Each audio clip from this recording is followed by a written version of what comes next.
A lógica de Bolsonaro é a seguinte: como há muitos generais em seu governo, são pessoas que precisam acumular mais de um vencimento por mês, o das Forças Armadas e o do governo civil. Portanto, diferentemente de quem está, por exemplo, na iniciativa privada hoje, que tem que abandonar o atual emprego se quiser fazer parte do governo e se contentar com a remuneração que já é bastante generosa, os generais não precisam se expor a esse incômodo.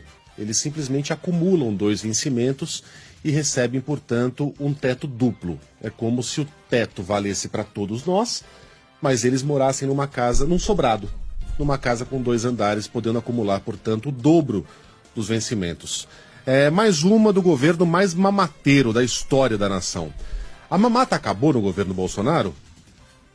Vejo aqui reportagem do Bruno Li, na Folha de São Paulo. Ele elencou vários exemplos que sugerem, ou melhor, confirmam que não. A começar pelos próprios salários de militares que recebem até R$350 mil por ano a mais, depois da portaria assinada pelo próprio presidente. Aí ele cita a matrícula da filhinha do presidente, a Laura, de 11 anos, no colégio militar.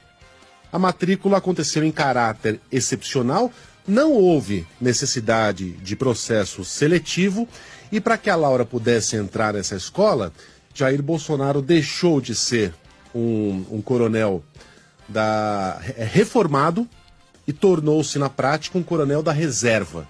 Caso contrário, ela não poderia ingressar. Então foi feito um somebody love ali para que a filha, sem a necessidade de processo seletivo, que é muito difícil, ingressasse no disputadíssimo colégio militar. Foro especial do Flávio Bolsonaro. Tá lembrado? Era uma das bandeiras do presidente o fim da blindagem a políticos em tribunais superiores. Inclusive, num vídeo de 2017, ele dizia lá: não quero essa porcaria de foro privilegiado. E quis o destino que nesse vídeo ele estivesse exatamente ao lado de Flávio Bolsonaro. Dos 513 deputados, disse o então candidato, 450 vão ser reeleitos. Por que eles têm de ser reeleitos? Para continuar com o foro privilegiado. O único prejudicado com essa porcaria de foro privilegiado sou eu. Bom, em 2021, a pedido da defesa de Flávio Bolsonaro, a segunda turma do STF decidiu retirar a investigação contra o filho do presidente no caso das rachadinhas das mãos do juiz de primeira instância. Ou seja, Flávio foi beneficiado pelo foro privilegiado tão demonizado. A festinha de Renan Bolsonaro, tá lembrado? Que o filho 04 do presidente realizou uma festa de inauguração de uma empresa que ele abriu, uma festa que aconteceu no estádio Mané Garrincha, realizada gratuitamente por uma produtora de conteúdo digital e comunicação corporativa, só que é uma empresa que presta serviços ao governo federal. Essa empresa, em 2020, havia recebido R$1,5 milhão do governo Bolsonaro. Tem mais: os gastos com viagens de férias e com motociatas.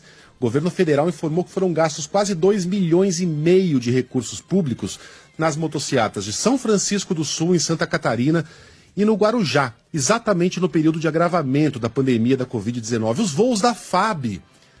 A FAB já levou pastor, já levou parente de pastor, já levou lobista, levou o próprio Jair Renan Bolsonaro, já utilizou pelo menos 5 vezes os voos da Força Aérea Brasileira. O presidente, antes de assumir o cargo, distribuiu uma cartilha com normas e procedimentos éticos. Esse documento afirmava que somente o ministro e a equipe que o acompanha no compromisso podem utilizar as aeronaves. Ele foi o primeiro a rasgar essa cartilha que ele próprio assinou. E, finalmente, a mãe do ministro Ciro Nogueira abastecendo um avião com verba do Senado. Ciro Nogueira, atual ministro da Casa Civil, o dono do governo, o dono do orçamento brasileiro, um representante puro sangue do Centrão, cuja mãe abasteceu um avião com quase R$50 mil da cota parlamentar da dona Nogueira para gastos com combustíveis. É mole. Esses são apenas alguns exemplos. É um escárnio, né? A gente poderia lembrar de quando o Bolsonaro pediu à Apex que abrisse uma vaga para acomodar um médico particular dele lá no escritório de Miami. Pô, tá cheio de exemplo. É um escárnio. Esse é o governo mais mamateiro da história e é aquele que repetiu 1000 vezes e na cara de pau continua repetindo que a mamata acabou. Não, não acabou. Ela aumentou.